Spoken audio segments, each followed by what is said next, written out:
Tranquilo? Até que um belo dia, isso aconteceu na Suméria, certo? Até que um belo dia, a tribo que está saindo para caçar um grande animal, olha lá embaixo e percebe que tem 5 horas, 4 horas, né? Tem 1 hora ainda, é isso, né? Nossa, agora o coração de novo, tá certo? Agora ficou o pânico completo, tá certo? Você vai ter um café. Pronto, vamos restabelecer aqui desse choque brutal. Veja, essa tribo que vai sair para a caça dos grandes animais, olha lá embaixo, vê um paiol cheio de trigo, fala, pessoal, muito melhor pegar a minha arma e lá tomar o trigo dos caras. Eu vou ter comida durante 6, 7 meses por ano. Para que eu vou sair caçar um grande animal? Então veja, as armas que se utilizavam para matar os grandes animais vão ser utilizadas agora contra os seres humanos. E o resultado disso é que aparece a primeira forma de exploração do homem pelo homem. Você tem uma tribo, que vai viver do trabalho produzido pela outra tribo. E a primeira forma de exploração do homem pelo homem é a violência nua e crua, é guerra. Então você ataca a tribo. Aí você destrói a tribo e se apodera do que a tribo produziu. Demora anos para a população da tribo crescer, ela se recuperar, voltar a produzir. Então eles começam a perceber que tem uma forma mais produtiva de fazer essa exploração. Que é assim, ó. Você cerca a tribo, quando ela faz a colheita, você cerca a tribo e diz, me dá uma parte da sua produção, senão eu destruo tudo. Todo ano você consegue se apoderar de uma parte dessa produção, o imposto. Começa a surgir a gênese, o início, que vai ser o modo de produção asiático. O modo de produção asiático é assim, você tem uma parte da sociedade, tem um domínio militar e obriga a outra parte a pagar imposto. Começa a surgir daí. Mas logo surge a forma que vai ser mais produtiva naquele momento histórico. É assim, você invade a tribo, mata todo mundo que não é capaz de trabalho excedente, só deixa vivo quem é capaz de trabalho excedente, faz essa tribo trabalhar, transforma a terra na propriedade privada da tribo que se apoderou da outra tribo e transforma estes que foram conquistados em escravos. Surgiu a escravidão. Então veja, o que a gente vai ter com o aparecimento do trabalho excedente é pela primeira vez na história da humanidade a possibilidade da exploração do homem pelo homem.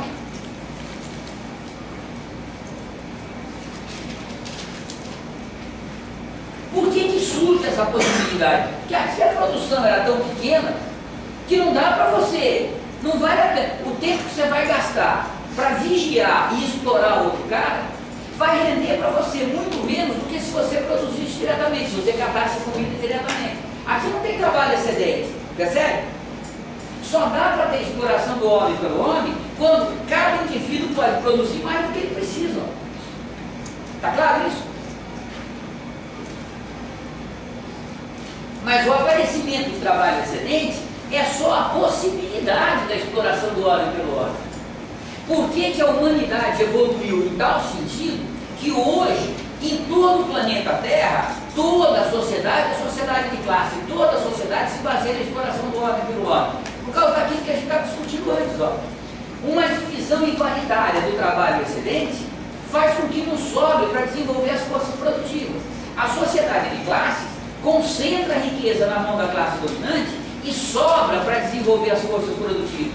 Então a sociedade de classes, quando tem a carência, possibilita o desenvolvimento das forças produtivas muito mais rapidamente do que a sociedade igualitária.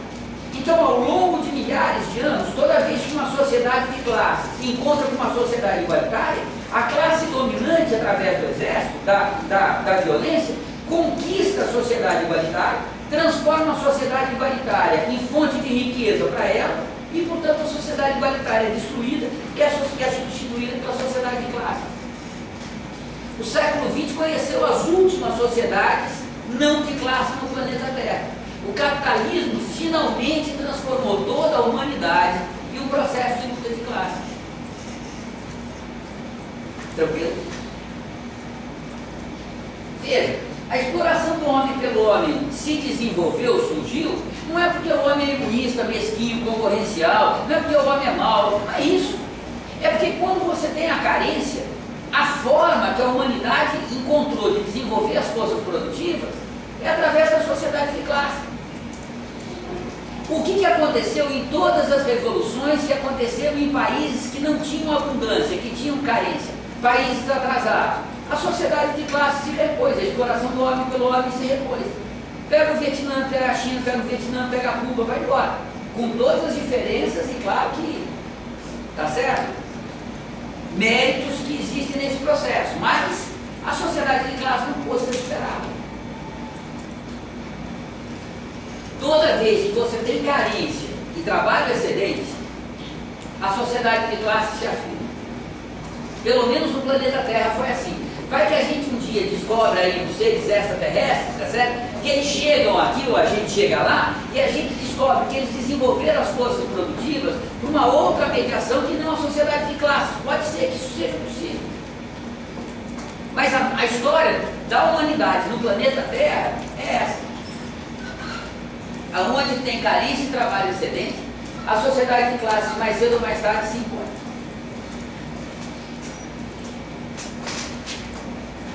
Yes? Veja, com o aparecimento da sociedade de classes, surge o que o Marx, em 1844, até morrer, vai chamar de trabalho alienado.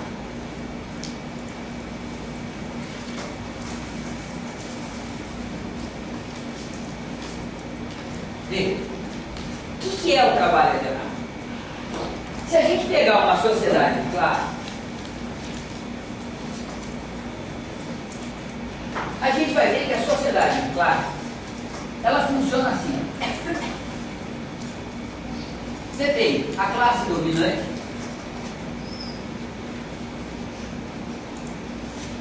e você tem a classe dominada.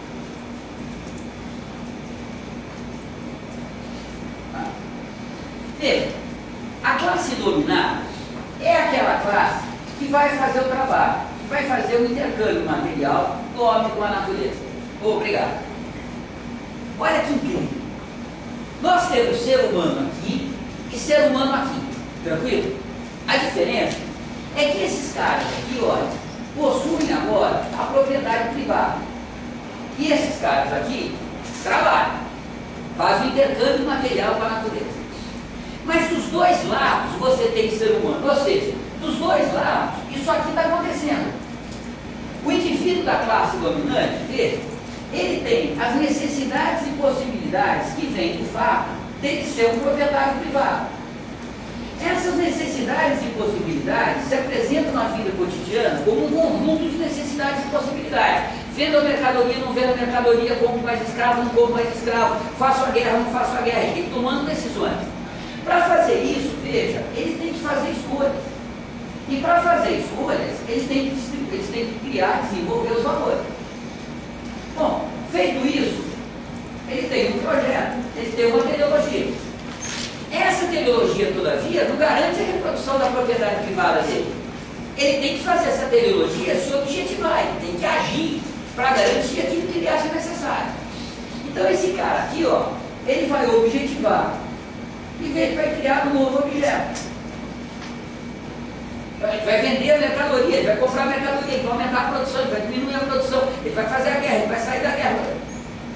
E ao fazer isso, veja, ele passa por um processo de objetivação e um processo de exteriorização, que significa que ele vai produzir conhecimentos e habilidades que ele não tinha antes, o que significa que agora ele vai ter necessidades e possibilidades subjetivas que ele não tinha antes.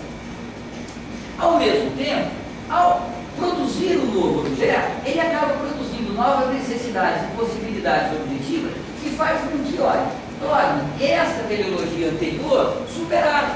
Então o que ele tem que fazer? Uma nova teleologia, barará, barará. Nisso ele vai fazer ciência e filosofia, nisso ele vai fazer arte, barará, barará, barará, barará, tal como aqui. Tranquilo? O cara aqui embaixo vai fazer a mesma coisa. Ele é um indivíduo, o patrão vai chegar para ele e fala, ó, hoje você vai produzir uma telha. Ele fala, cara, dada, meu filho está precisando de comida, eu estou precisando de roupa, você vai fazer telha. Então veja, ele recebe a ordem do cara da propriedade hoje uma telha. Veja, significa que para esta telha se converter na teleologia, tem que passar por um processo de escolha. A escolha é assim, ó. Se eu fizer a telha, meu filho vai passar fome. Se eu for caçar para trazer comida para o meu filho, no final do dia eu vou estar morto e amanhã meu filho vai estar com fome e não vai ter nem pai. Então é preferível meu filho passar fome hoje e ter pai amanhã do que matar a fome hoje e amanhã estar com fome e sem pai. Veja, você tem que criar uma situação que no processo valorativo o trabalhador, o escravo, o servo, o proletário diga, melhor obedecer a ordem do patrão do que desobedecer. Uma vez obedecida a ordem do patrão, o patrão falou, faz telha, ele vai fazer telha. Ele diz, olha, entre todas as alternativas, a menos pior é eu fazer a telha. Então ele vai objetivar essa telha. Quando ele constrói, para ele construir um novo objeto, ele tem que passar por um processo de objetivação e exteriorização. Ao fazer isso, ele produz necessidades e possibilidades objetivas novas, produz conhecimentos e habilidades novas, portanto, produz necessidades e possibilidades subjetivas novas, e isso aqui faz com que ele se encontre frente a uma nova totalidade de necessidades e possibilidades objetivas e subjetivas, e isso significa que está fazendo ciência e filosofia, significa que está fazendo arte. Nós somos ser humano dos dois lados. Yes? Veja, como é que a riqueza produzida pela transformação da natureza vai se transformar em propriedade privada deste cara? Só tem um jeito, pessoal, não tem um jeito e meio, só tem um jeito, pela aplicação da violência. Não tem como você obrigar o indivíduo a produzir a propriedade privada do outro, ou seja, o indivíduo não vai produzir o que ele precisa, ele vai produzir o que a propriedade privada do outro precisa. Não tem jeito a não ser pela aplicação cotidiana, direta, imediata, permanente da violência. Se você não tiver a violência na vida cotidiana, a exploração do homem pelo homem não acontece. Então veja, isso aqui só é possível se a gente tiver aqui, olha, a aplicação da violência cotidiana. O problema é que para a aplicação da violência, quando se trata de violência, número conta. Se você tem, como você tinha no apogeu de Roma, você tem 756 escravos para cada senhor de escravo. Veja, se 10% dos escravos se revoltarem ao mesmo tempo, não tem senhor de escravo que dê conta. Se você tiver 3 escravos e um senhor de escravo, esse um senhor de escravo está morto. Basta ele dormir, ele morreu. Basta ele dormir que ele deixou de ser senhor de escravo, o escravo vai embora. Percebe? Então só dá para ter a exploração do homem pelo homem se você tiver uma aplicação cotidiana da violência. E a primeira necessidade da classe dominante é criar um complexo social, um conjunto de relações sociais que se especializa na aplicação da violência. Este conjunto de relações sociais que se especializa na aplicação da violência é o Estado. O Estado é um instrumento especial da classe dominante para organizar e administrar a aplicação da violência sobre a classe dominada. O Estado é composto pelos órgãos repressivos, pelo Exército, que é o Exército, polícia, torturadores, prisão, etc. É composto pela burocracia, pelos funcionários públicos, e é composto pelo complexo de direito. Lei, juízes, advogados, procuradores, blá, blá, blá.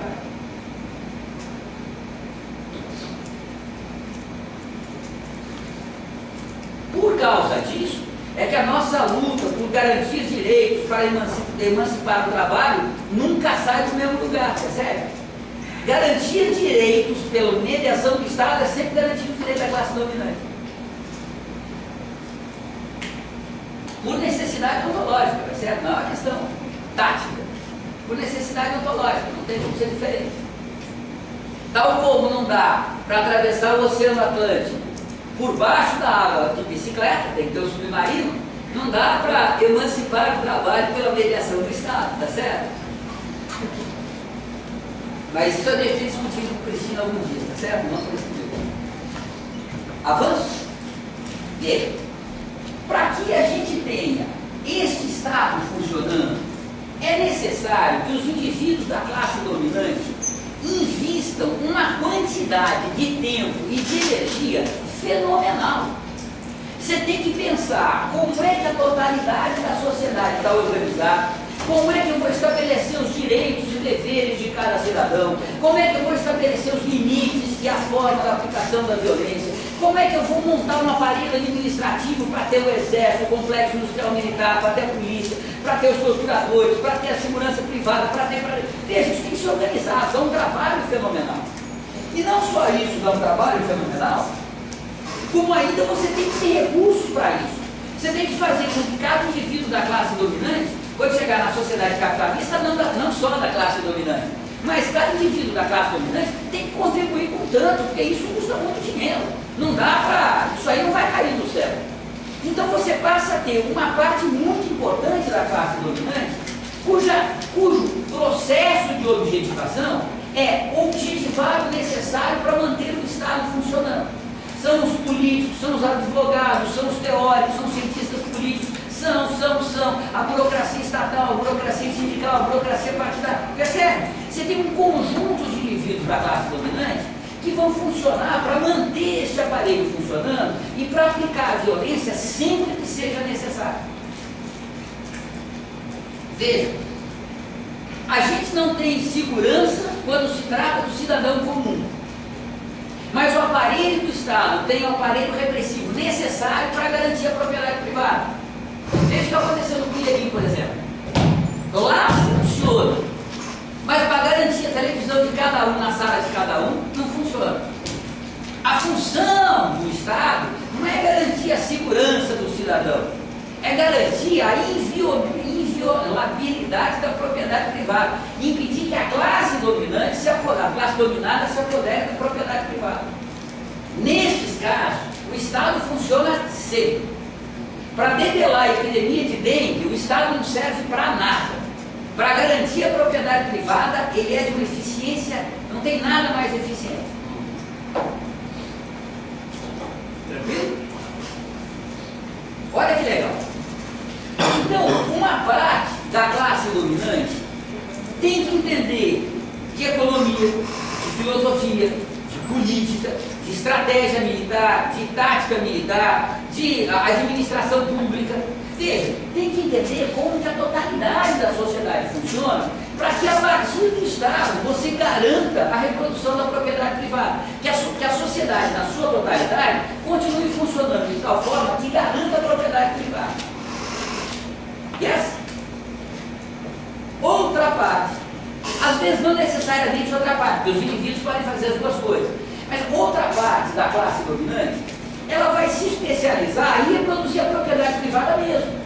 Como é que eu organizo a produção, qual é o melhor momento de vender, como é que eu tenho que transportar a mercadoria, qual mercadoria que vai dar menos lucro ou vai dar mais lucro, como é que eu tenho...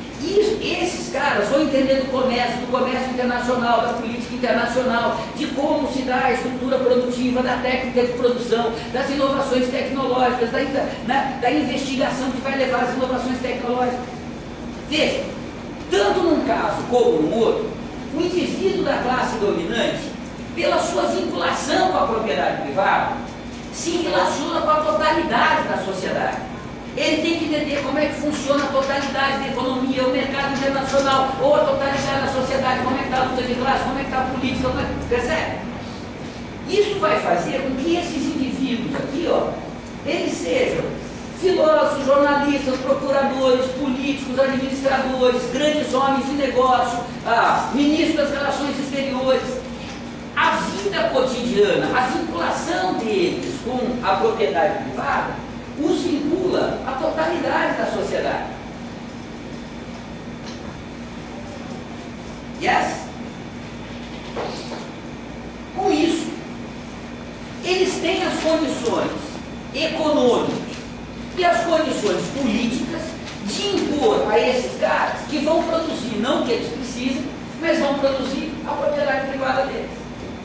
Você percebe que a propriedade privada da classe dominante é a riqueza riqueza produzida pela classe dominada, voltada contra a própria classe dominada. Esses caras produzem a riqueza que vai se transformar no poder econômico e político dessa classe contra eles. Por causa disso que é o trabalho alienado. Em vez do trabalho produzir a emancipação do trabalhador, o trabalho, através da riqueza produzida pelo próprio trabalho, produz a opressão do trabalhador, a alienação do trabalhador. Yes? Olha agora que legal. Quando o cara diz para o trabalhador, você vai fazer uma telha, e ele passa a vida inteira dele fazendo uma telha, ele está objetivando a vida inteira deles, ao final da vida dele, o que ele sabe fazer? Telha. Veja, ele se vincula com a totalidade da sociedade, não com a totalidade da sociedade. Ele se vincula com a totalidade da sociedade, é a telha. A única coisa que ele vai fazer a vida inteira dele vai ser dele. O único conhecimento e habilidade que ele vai desenvolver a vida inteira dele vai ser dele. Ele não vai ter a menor ideia de como funciona a totalidade da sociedade, como é que funciona o mercado internacional, como é que funciona o Estado, como é que funciona a política, como é que se administra o país, como é que essas políticas... Ele não vai ter a menor ideia. Ele não tem sequer ideia do que o país é, sequer geograficamente. Veja, a existência dele toda não é uma existência vinculada à totalidade. É uma existência, o Marx vai chamar, é uma existência local. É uma existência limitada. Aquilo que você faz no local que você mora. A sua conexão com a totalidade social não remete o indivíduo à totalidade, não remete o indivíduo ao gênero, remete o indivíduo ao limite da sua produção local. Vocês percebem que o problema da exploração do trabalho não é um problema meramente de expropriação da riqueza? Esses caras produzem a riqueza e esses caras ficam com a riqueza. Isso é verdade. Mas para que isso aconteça, você tem que rebaixar o nível de humanidade deste cara ao nível da produção de dele. Para que este cara aqui, olha, tenha um nível de humanidade que seja a totalidade da sociedade. Lembra que a gente estava falando do processo de generalização objetiva e subjetiva? Esse cara aqui produz a riqueza universal. Mas este cara aqui, ó, é que tem acesso a essa riqueza universal economicamente e do ponto de vista ideológico, do ponto de vista da cultura.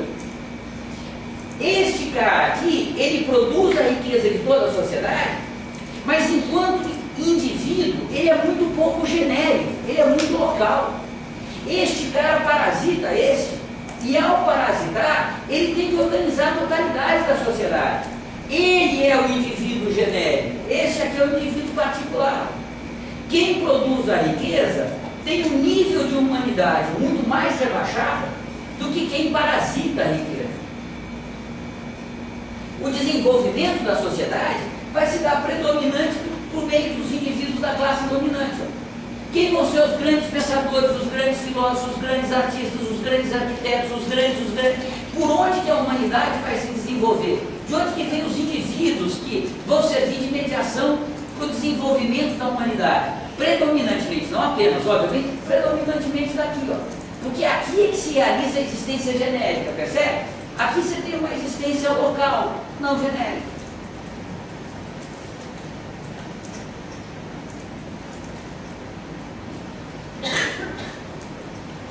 Tranquilo? Veja, a sociedade de classes é uma sociedade tão bárbara que ela só pode se desenvolver se ela destruir, enquanto humanidade, uma parte dela própria, normalmente a maior parte dela própria. A barbaridade da sociedade de classes é que a humanidade precisou da sociedade de classes para desenvolver as forças produtivas. Mas a barbaridade é que esse desenvolvimento só foi possível destruindo a maior parte da humanidade.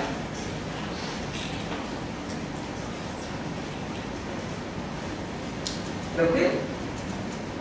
Yes? Claro, feito água indaiá? Posso avançar? Pensa no foi só isso que aconteceu? Se pensam, são muito enganados. A vida é muito pior do que vocês imaginam. Se fosse só isso, estava bom demais. Estou brincando, hein, pessoal? Isso é o suficiente, certo? Essa questão desses sujeitos da classe dominante terem a oportunidade de ter contato com o genérico sob a perspectiva de classe deles, né, nas várias divisões do trabalho, é possível afirmar que eles são seres genéricos? Claro. É possível afirmar, mesmo que a vida deles não seja uma vida plena de sentidos? Claro. Seja uma vida alienada? Claro. Porque você não tem outro nível de generalidade possível. Tranquilo? Agora, essa pergunta é dele que eu não vou mais. Vamos ficar só nós dois conversando, tá certo? Veja que legal. Enquanto a gente tem a sociedade primitiva, a economia doméstica correspondia à totalidade da economia da sociedade. O que é a economia de um bando de 15, 20, 30 pessoas? A economia dessa sociedade é catar os alimentos, catar os bens imprescindíveis da natureza. A partir daí você prepara o alimento, prepara o local de dormir, prepara a roupa, prepara, tá certo? A economia doméstica, a totalidade da economia coincidia. E nas sociedades primitivas, por causa disso, você passa a ter uma economia que é ao mesmo tempo doméstica e coletiva. Você não tem uma separação entre a vida familiar e a vida da tribo. A vida da tribo, a vida da família se misturam em larga medida.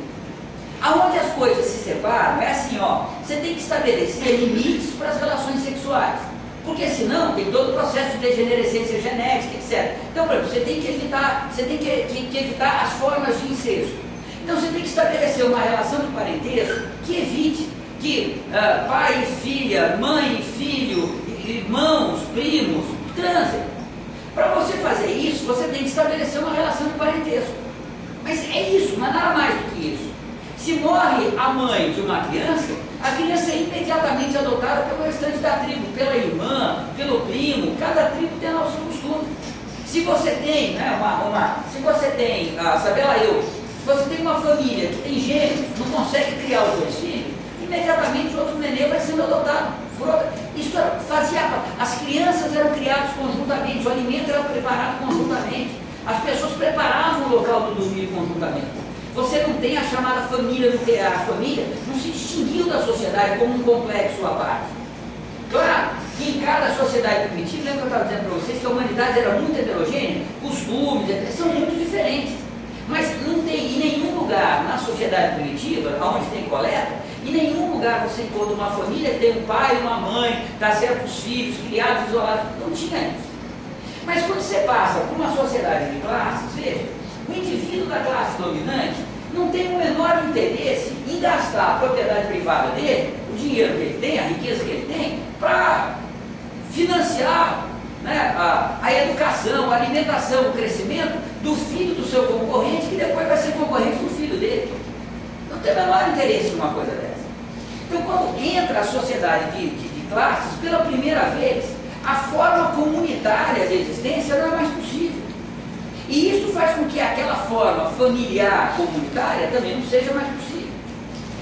Cada proprietário privado agora vai ter a sua família. E a primeira função da família é acumular a propriedade privada. A primeira função da esposa é dar um herdeiro para continuar o acúmulo da propriedade privada. Veja, por que vai ter o marido e a esposa e o marido mandando? Porque na sociedade primitiva, olha que coisa incrível isso, a taxa de fertilidade é dada pela quantidade de mulheres que tem. Se você perder um homem, a coisa não é tão grave quanto perder uma mulher. E perder uma mulher significa que você vai ter um neném a menos a cada 3 anos, isso é grave. Você diminui a taxa de fertilidade. Então, nas sociedades primitivas, você tem que preservar a vida da mulher. A vida da mulher é mais importante para a reprodução da sociedade do que a vida do homem. Como a propriedade privada vem pela guerra, Normalmente, nem sempre, portanto, normalmente, a guerra era feita pelos homens. E são os homens que vão trazendo a propriedade privada. A propriedade privada vai entrar na história da humanidade como um atributo masculino, é a propriedade dos homens.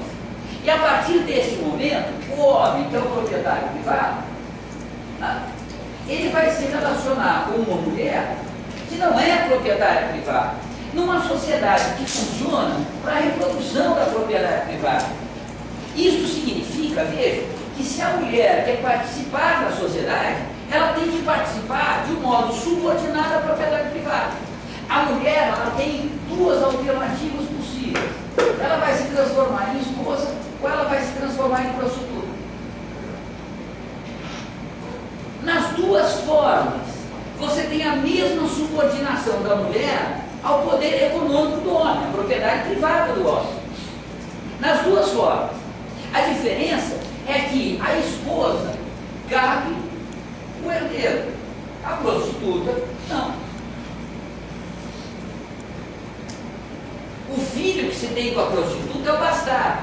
O bastardo é aquele que não tem direito à propriedade privada. O filho que você tem com a esposa é o herdeiro. Tranquilo? Avanço? Veja, o homem que é o proprietário privado, esse cara aqui, ó, ele está, a vida cotidiana dele se relaciona à totalidade da sociedade. A mulher que é esposa ou prostituta, a vida cotidiana dela se limita a uma vida essencialmente local. Se é prostituta, o que diz respeito à existência dela e ao bordel. Se ela é esposa, é o lar. Nos dois casos, ela se relaciona com a totalidade da sociedade através da propriedade privada do homem. O que a mulher vai fazer? Ela vai tomar conta da casa, vai garantir a reprodução do herdeiro.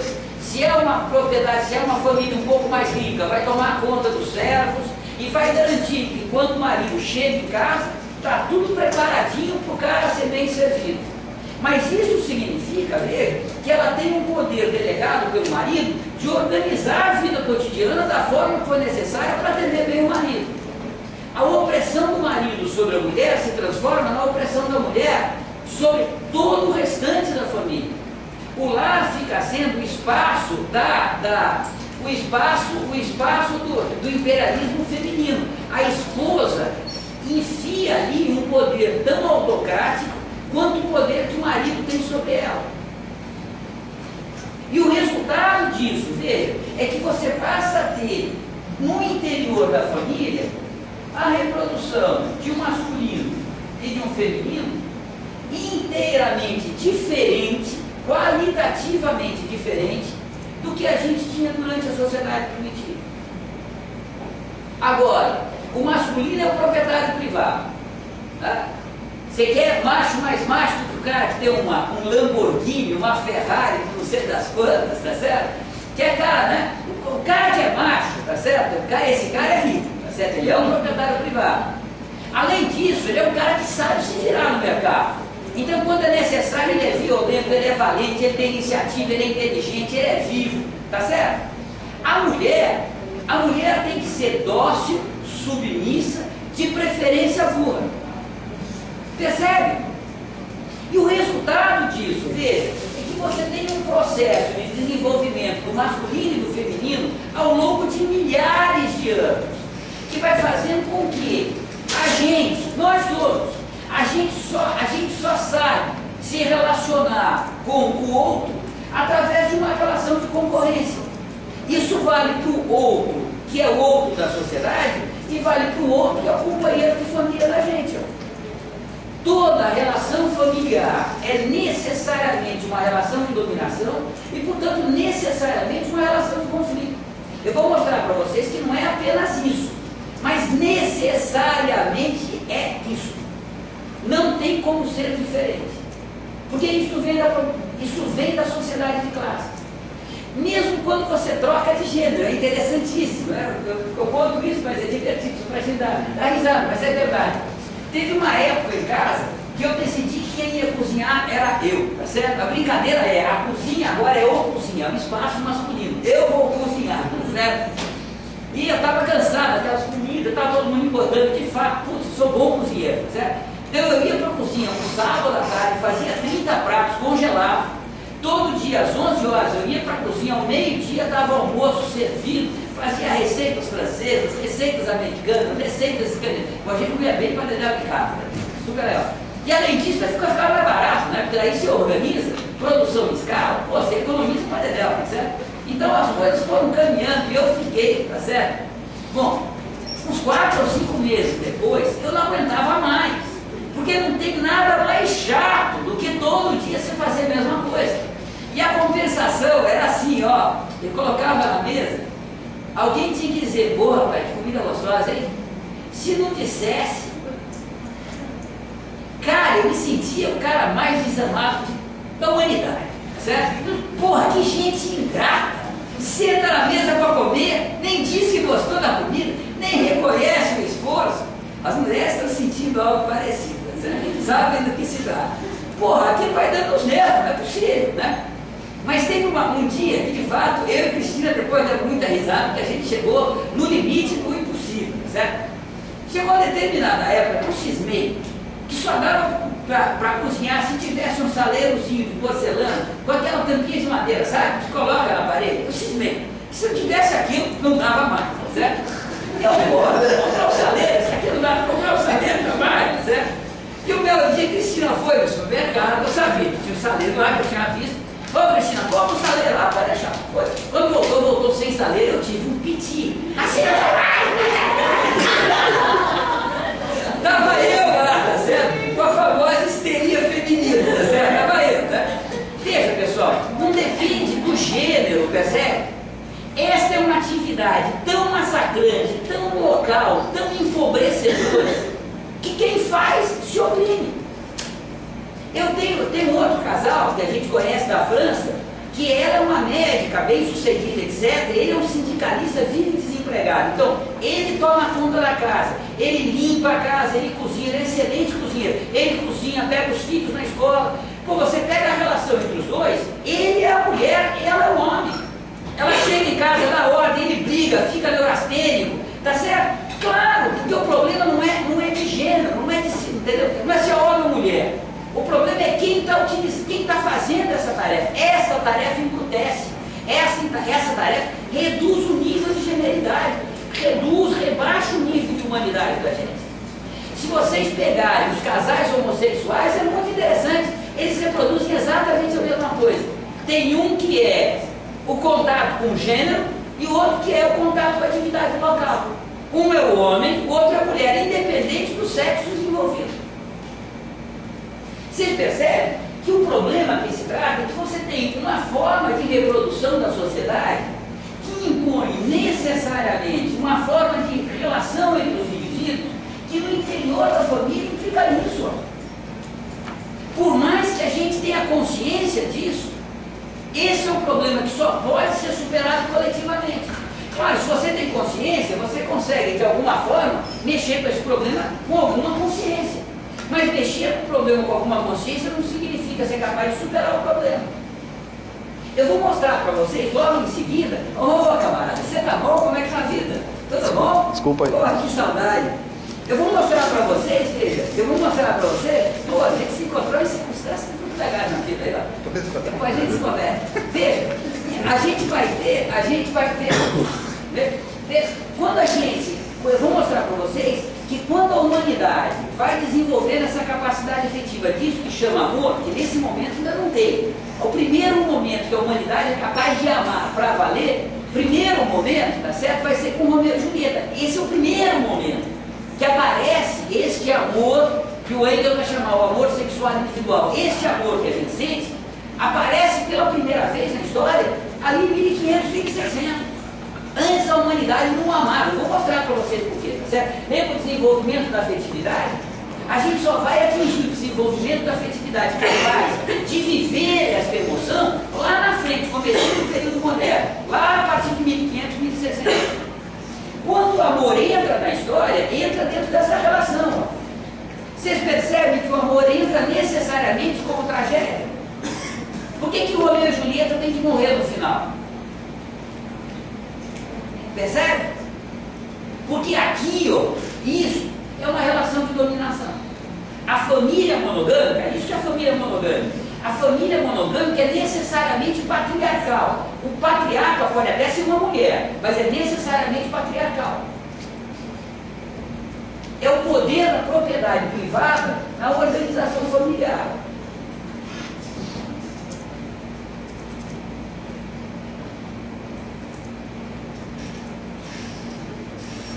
Então veja, se vocês pegarem a plataforma da Revolução Proletária do Marx, do Engels, no século XIX, era o fim da exploração do homem pelo homem, o fim do Estado, o fim da propriedade privada e o fim da família monogâmica. Porque a família monogâmica e propriedade privada são rigorosamente sinônimos. Um não existe, sinônimo não, simultâneos. Um não existe sem o outro.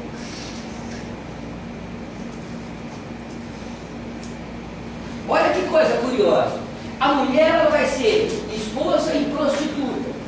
Família monogâmica, para quem, carapalho? Se tem a prostituta, a monogamia não vai para o homem. Percebe? A monogamia é só para a mulher. A monogamia nunca foi para o homem. A família é monogâmica para a mulher. Nunca foi monogâmica para o homem.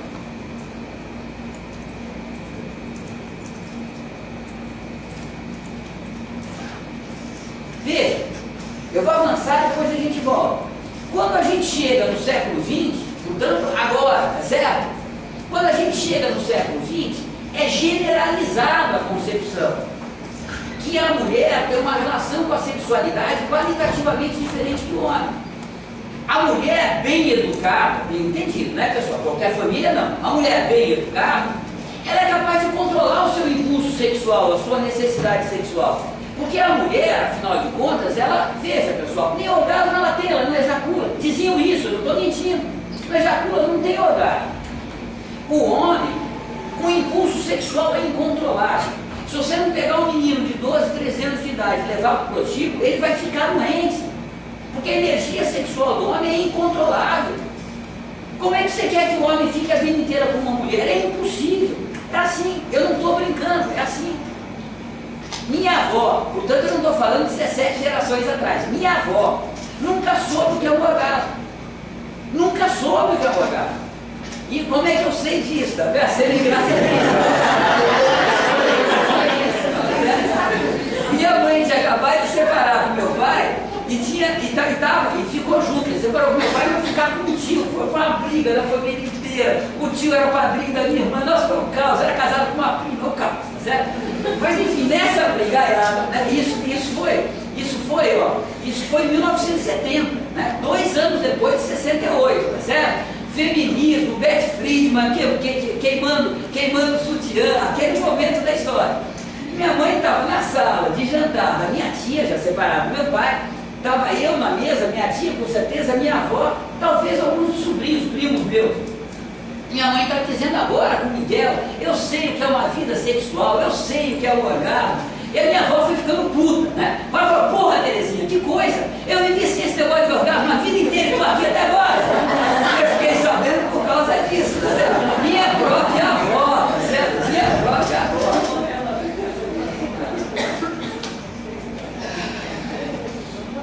Doidinha de pedra, né? Então veja o que eu estou tentando mostrar para você. A passagem para a sociedade de classes significa o aparecimento de um bolo de coisas novas, objetivas, que não existiam antes. Primeiro, as classes sociais. Segundo, trabalho alienado, o trabalho excedente, a existência do Estado, um processo de divisão do trabalho muito mais sofisticado, muito mais avançado. O surgimento da família monogâmica. Com isso vem processo de luta de classe. A violência se transforma em um elemento indispensável para a reprodução da sociedade. Uma parte importante dos recursos sociais vai ser dedicada a organizar, desenvolver e aplicar a violência. Muda tudo. E muda por quê? Muda porque você tem um processo em que você transforma o modo do trabalho. A gente saiu do trabalho de coleta e a gente passou para o trabalho alienar. O que é o trabalho alienar? É o trabalho que surge esta associação entre o trabalho excedente e a carência. Percebe que nada do que está aqui não foi produzido pelo homem. Tudo que está aqui foi produzido por esse período histórico. A dominação, a exploração, eu vou mostrar para vocês todo o complexo da ideologia que vai se desenvolver a partir daqui, todas as alienações que vêm na propriedade privada, toda a opressão da mulher pelo homem, todo o desenvolvimento da sexualidade tipicamente masculina e feminina que vem a partir de agora. Tudo isso se articula aí, ó.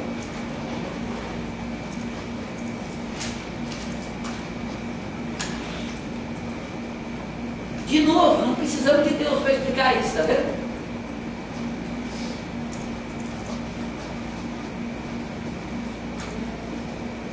Posso avançar? Olha que legal. Olha que coisa genial. Veja. Na medida em que isso acontece, a gente passa a ter, por um lado, um desenvolvimento das forças produtivas cada vez mais intenso. O que significa que a gente depende cada vez menos do que acontece na natureza para sobreviver à sociedade. Claro que sempre que acontece na natureza interfere no desenvolvimento da gente. Você tem um tsunami que mata não sei quantas mil pessoas, dizima a população daquela região.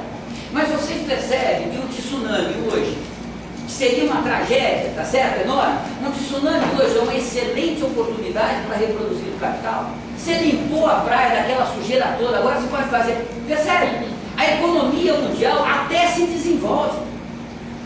Vocês percebem como a gente, o ser social, vai dependendo cada vez menos da natureza? Veja, se a gente não transformar a natureza, não tem reprodução biológica, babau. Mas a gente depende cada vez menos da natureza. A humanidade está vivendo um processo que se chama o afastamento das barreiras naturais. Veja, não é a desaparição, a destruição das barreiras naturais. Elas continuam existindo. A gente só consegue transformar a natureza naquilo que a natureza possibilita que a gente transforme. A natureza continua resistindo à nossa transformação dela naquilo que a gente precisa. Todavia, veja, a gente vai afastando as barreiras naturais porque a natureza interfere cada vez menos na nossa existência. Sem reprodução biológica, não tem ser social.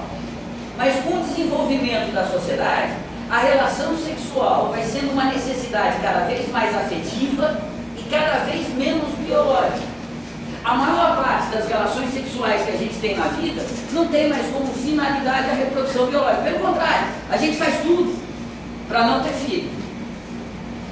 A gente faz tudo para que a dimensão biológica não se imponha neste caso, tá certo? Fica só a relação afetiva. Tranquilo? Afastamento das barreiras naturais? Então, afastamento, não destruição. Mas, eu queria chamar a atenção de vocês. Isso aqui significa,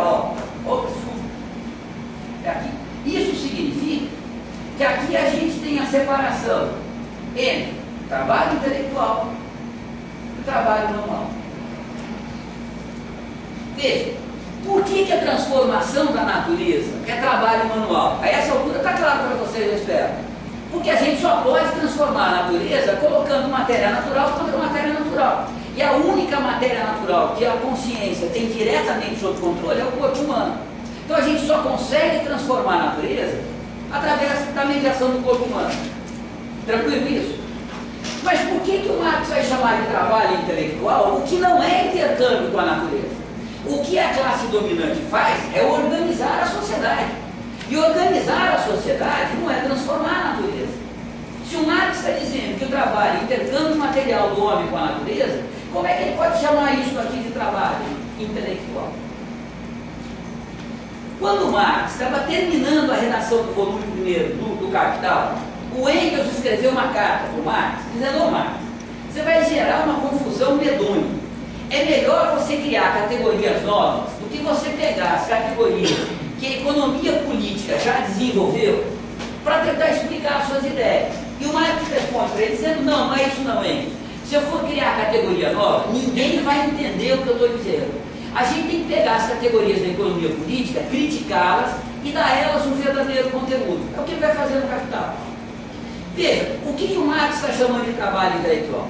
O trabalho intelectual e o trabalho manual, a descoberta da divisão entre o trabalho intelectual e o trabalho manual é feita pela economia política clássica. O Adam Smith, o Ricardo, eles diziam, ó, como é que a gente vai organizar, como é que funciona uma empresa, como é que funciona uma manufatura, como é que funciona uma indústria? Funciona assim, você tem de um lado aqueles que comandam, e você tem do outro lado aqueles que com o trabalho manual produzem. Mas veja, eles são intelectuais que representam a burguesia revolucionária, mas representam a burguesia.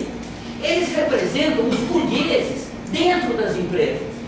Então eles não vão dizer, ó, os burgueses não produzem nada, são meros parasitas. Eles vão dizer isso. Eles vão dizer, olha, quem produz aí, o Ricardo, quem produz a riqueza são os trabalhadores. Mas isso não quer dizer que o patrão não produza. Porque se o patrão não contratar um trabalhador, não comprar uma matéria-prima, não investir capital, esse trabalhador não vai produzir. Então, claro que o patrão trabalha, mas o trabalho dele é qualitativamente diferente do trabalho do trabalhador. Então, veja, no interior da economia política, começa a surgir essa separação entre o trabalho intelectual e o trabalho manual. O trabalho intelectual é aquele trabalho de controle, aquele trabalho de organização sempre no sentido de controle, de quem está produzindo a riqueza. Você organiza a produção para produzir a riqueza. E a ideia é que o trabalho intelectual é tão trabalho quanto o trabalho manual é da ideologia burguesa, que assim justifica a existência da burguesia. O trabalhador intelectual é tão trabalhador quanto qualquer outro, porque a burguesia é tão trabalhadora, claro que o trabalho é diferente, mas é tão trabalhador quanto qualquer outro, que tanto é assim, que se a burguesia não realizar o seu trabalho, não tem produção. E isso não é mentira.